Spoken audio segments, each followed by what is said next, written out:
Welcome to CJ TV.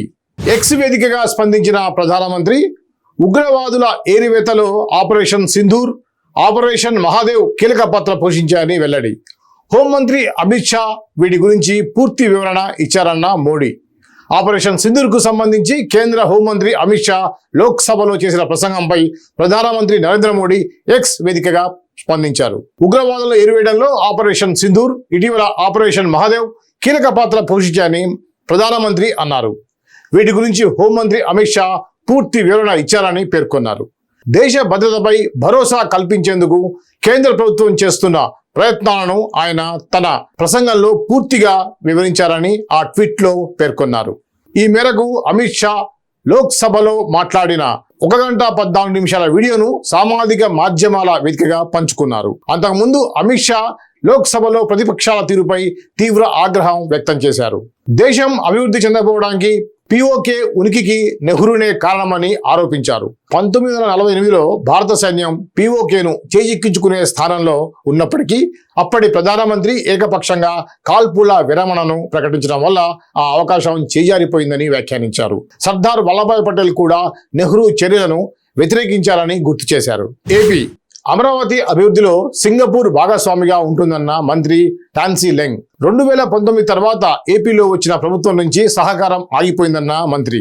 CM Chandrababu Singapore పర్యటన ఫలప్రదం కావాలని కోరిన టాన్సీ లెంగ్ ధన్యవాదాలు తెలుపుతూ సింగపూర్ భాగస్వామ్యం విలువైందని అన్న చంద్రబాబు.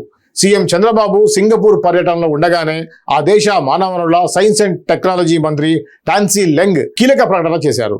వివిధ రంగాల్లో ఏపీ ప్రభుత్వంతో కలిసి పనిచేయడానికి సంసిద్ధతను వ్యక్తం చేయడం కాకుండా గత ప్రభుత్వ విధానాలను ప్రస్తావిస్తూ ఎక్స్ వేదికగా సింగపూర్ మంత్రి చేసిన ప్రకటన ఆసక్తి రేకెత్తిస్తోంది.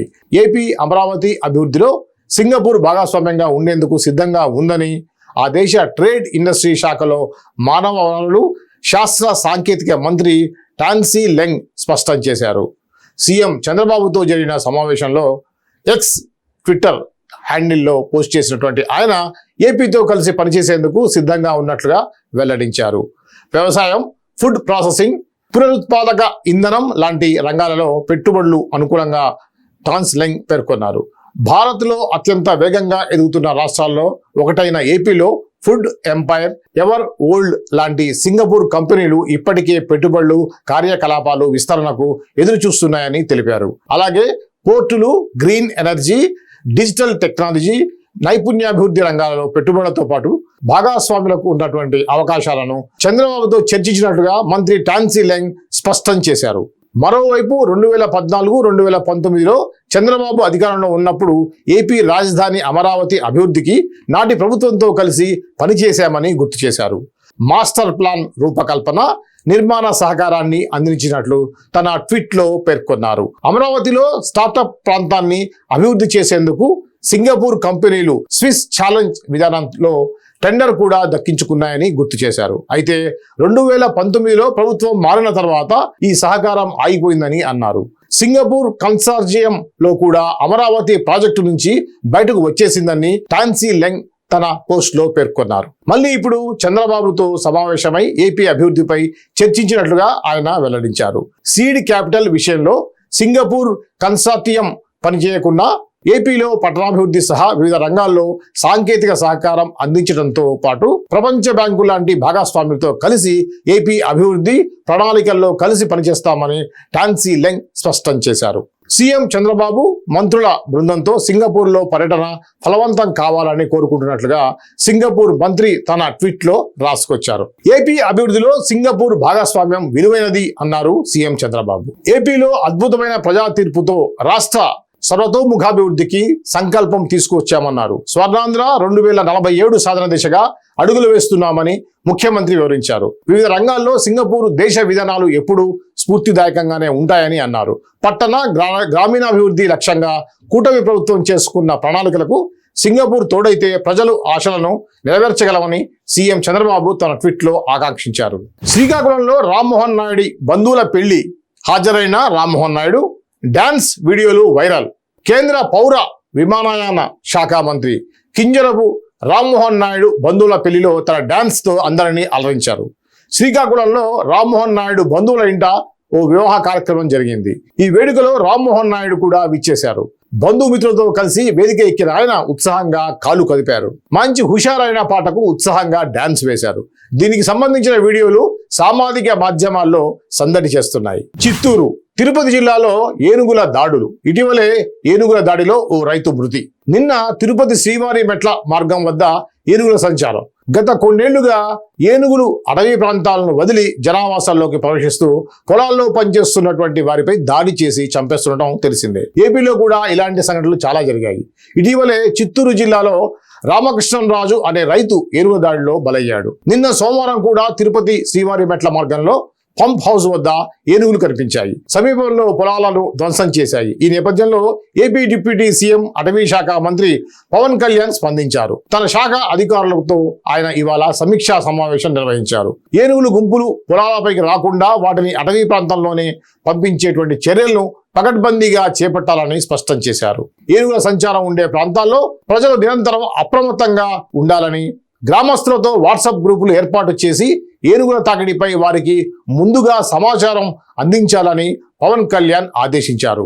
ఏనుగులు ప్రభావిత గ్రామాల్లో అటవీ శాఖ సిబ్బంది పర్యవేక్షణ ఉండాలని సూచించారు. కవి, సాహితీవేత్త, సినీ గేయ రచయిత సి నారాయణ రెడ్డి జయంతి సందర్భంగా బీఆర్ఎస్ వర్కింగ్ ప్రెసిడెంట్ కేటీఆర్ నివాళులర్పించారు. కవితలు, పద్య కావ్యాలు, గేయ కావ్యాలు, గజళ్ళు, వ్యాసాలు, సినిమా పాటలు, రూపం ఏదైనా సీనారే కళానికి తిరుగులేదు అని కేటీఆర్ కొనియాడారు. కవి, సాహితీవేత్త, పరిశోధకుడు, అధ్యాపకుడు, సినీ గేయ రచయిత పాత్ర ఏదైనా సీనారే ప్రతిభకు సాటి లేదు. ప్రపంచ సాహితీ లోకానికి మన తెలంగాణ గడ్డ అందించిన ఆణిముత్యం సింగిరెడ్డి నారాయణ రెడ్డి. తన పాండిత్యంతో తెలుగు భాష అభివృద్ధికి విశేష కృషి చేసిన సీనారే తెలుగు సాహితీ వినీలాకాశంలో ఒక ధృవతార అని కొనియాడారు. తన రచనలతో తెలుగు చలనచిత్ర రంగంలో సరికొత్త బాణీని సృష్టించిన సీనారే పాటల పూదోట. జ్ఞానపీఠ్ అవార్డుతో పాటు ఎన్నో ప్రతిష్టాత్మక అవార్డులు వారిని వరించిన, రాజ్యసభ ఎంపీతో పాటు ఎన్నో గొప్ప పదవులు వారు అలంకరించిన ఇవన్నీ సీనారే సాహితీ సేవ ముందు దిగదొడుపే. నేడు సింగిరెడ్డి నారాయణ రెడ్డి జయంతి సందర్భంగా వారికి అక్షర నివాళులు అని కేటీఆర్ పేర్కొన్నారు. మంత్రి ఉత్తమ్ కుమార్ రెడ్డిపై మరో మంత్రి కోమటిరెడ్డి వెంకటరెడ్డి అలిగి వెళ్లిపోయారు. మంగళవారం నాడు నాగార్జున సాగర్ డ్యాం గేట్లు ఎత్తడానికి హైదరాబాద్ బేగంపేట నుంచి మంత్రులు ఉత్తమ్ కుమార్ రెడ్డి, కోమటిరెడ్డి వెంకటరెడ్డి, అడ్లూరి లక్ష్మణ్ హెలికాప్టర్లో బయలుదేరాల్సి ఉంది. షెడ్యూల్ ప్రకారం మంత్రులు కోమటిరెడ్డి, అట్లూరి లక్ష్మణ్ ఉదయం 9 గంటలకే బేగంపేట ఎయిర్పోర్ట్ కు చేరుకున్నారు. ఉత్తమ్ కుమార్ రెడ్డి మాత్రం 10 గంటలైనా అక్కడికి చేరుకోలేదు. తమను ఉదయం 9 గంటలకే రమ్మని చెప్పి 10 గంటలు దాటిన ఉత్తమ్ కుమార్ రెడ్డి రాకపోవడంపై కోమటిరెడ్డి వెంకటరెడ్డి ఆగ్రహం వ్యక్తం చేశారు. ఇంకెంతసేపు ఆగాలి అంటూ అలిగి అక్కడి నుంచి వెళ్ళిపోయారు. ఆ తర్వాత కొద్దిసేపటికి ఎయిర్పోర్ట్ కు చేరుకున్న ఉత్తమ్ కుమార్ రెడ్డి అడ్డూరి లక్ష్మణ్తో కలిసి నాగార్జున సాగర్ బయలుదేరి వెళ్లారు. అక్కడ సాగర్ గేట్లు ఎత్తి నీటిని దిగువకు విడుదల చేశారు. ఈ క్రమంలోనే మంత్రి కోమటిరెడ్డి తన 2 ఫోన్లు స్విచ్ ఆఫ్ చేసుకున్నట్లుగా సమాచారం. పూణేలోని హింజేవాడి ఐటీ పార్కులో ఓ కంపెనీలో ఇంజనీర్గా పనిచేస్తున్న పియాష్ సోమవారం కార్యాలయానికి వచ్చి సమావేశానికి హాజరై మధ్యలోనే అస్వస్థతగా ఉందని చెప్పి సమావేశం నుంచి బయటికి వచ్చి ఆత్మహత్య చేసుకున్నారు. మహారాష్ట్రలోని పూణేలో విషాదకర సంఘటన చోటు చేసుకుంది. ఓ సాఫ్ట్వేర్ ఉద్యోగి కార్యాలయం సమావేశం నుంచి మధ్యలోనే బయటకు వచ్చి భవనంపై నుంచి దూకి ఆత్మహత్య చేసుకున్నాడు. పోలీసుల వివరాల ప్రకారం నాసిక్ చెందిన 23 ఏళ్ల పియాష్ అశోక్ కవాడే పూణేలోనే హింజేవాడి ఐటీ పార్కులో ఓ కంపెనీలో ఇంజనీర్గా పనిచేస్తున్నాడు. రోజువారీ కార్యక్రమాల్లో భాగంగా సోమవారం ఉదయం కార్యాలయానికి వచ్చిన అతడు కంపెనీ సమావేశానికి హాజరయ్యాడు. మధ్యలో అస్వస్థతగా ఉంది అని చెప్పి సమావేశం నుండి బయటకు వచ్చాడు. ఆ తర్వాత కొద్దిసేపటికే భవనం 7వ అంతస్తు నుంచి దూకి ఆత్మహత్యకు పాల్పడ్డాడు. కార్యాలయం యాజమాన్యం పోలీసులకు సమాచారం అందించింది. మృతుడి వద్ద పోలీసులకు సూసైడ్ నోట్ ని గుర్తించారు. నేను జీవితంలో విఫలమయ్యాను, నన్ను క్షమించండి, మీకు కొడుకుగా ఉండేందుకు నేను అర్హుడిని కాదు అని కుటుంబ సభ్యులను ఉద్దేశించి లేఖ రాసినట్లుగా పోలీసులు వెల్లడించారు. ఈ ఘటనపై కేసు నమోదు చేసుకుని దర్యాప్తు చేస్తున్నట్లుగా పోలీసులు తెలిపారు. వార్నర్ కి బాహుబలి కిరీటాన్ని గిఫ్ట్ గా పంపిస్తాను అన్న జక్కన్న. ఈ మేరకు సోషల్ మీడియా వేదికగా రాజమౌళి పోస్ట్ స్పెషల్ గిఫ్ట్ కోసం ఎదురు చూస్తుంటానని Warner reply. Aussies cricketer David Warner IPL లో సన్ రైజర్స్ తరపున ఆడి మన వాళ్ళకి చాలా దగ్గరయ్యాడు. అదే సమయంలో తెలుగు సినిమా పాటలు, డైలాగ్స్, ఆయన చేసిన రీల్స్, వీడియోలతో కూడా బాగా ఆదరణ పొందాడు. ముఖ్యంగా బాహుబలి సినిమాపై ఆయన చేసిన వీడియోలు అప్పట్లో నెట్టింట వైరల్ అయ్యాయి. ఇప్పుడు ఈ స్టార్ క్రికెటర్ దర్శకుడు రాజమౌళి బాహుబలి కిరీటాన్ని గిఫ్ట్ గా పంపనున్నారు. భారతీయ సినిమాను అంతర్జాతీయ స్థాయికి తీసుకెళ్లిన బాహుబలి 10 ఏళ్లు పూర్తి చేసుకున్న సందర్భంగా మేకర్స్ మరోసారి ఈ మూవీని ప్రేక్షకుల ముందుకు తీసుకొచ్చేందుకు ఏర్పాట్లు చేస్తున్నారు. 2 భాగాలుగా అలరించిన ఈ మూవీ ఇప్పుడు ఒకే పార్టుగా రానుంది. బాహుబలి ది ఎపిక్ పేరుతో అక్టోబర్ 31న ప్రపంచవ్యాప్తంగా విడుదల కానుంది. ఈ సందర్భంగా వార్నర్ తాను గతంలో ధరించిన బాహుబలి కాస్ట్యూమ్ లుక్స్ ను మరోసారి తాజాగా పంచుకున్నాడు. కిరీటం ఉన్న ఫోటో బాగుందా, లేనిది నచ్చిందా అనే క్యాప్షన్ ఇచ్చాడు. దీనికి జక్కన్న రిప్లై ఇచ్చారు. హాయ్ డేవిడ్, మీరు ఇప్పుడు మహిష్మతి సామ్రాజ్యానికి నిజమైన మహారాజులా తయారవ్వండి. నేను ఈ కిరీటాన్ని పంపుతున్నాను అని అన్నారు. ఈ స్పెషల్ గిఫ్ట్ కోసం ఎదురు చూస్తుంటాను, వార్నర్ రిప్లై ఇచ్చాడు. అలాగే మీరు ఈ సినిమాను ఆస్ట్రేలియాలో మరోసారి చూడండి అని బాహుబలి టీం కామెంట్ చేసింది. దీనికి వార్నర్ ఓకే అంటూ థమ్ సింబల్ పెట్టాడు. ప్రభాస్ దర్శకుడు మారుతి కాంబోలో రాజా సాబ్ హారర్ కామెడీ థ్రిల్లర్ జోనర్ లో వస్తున్న మూవీ.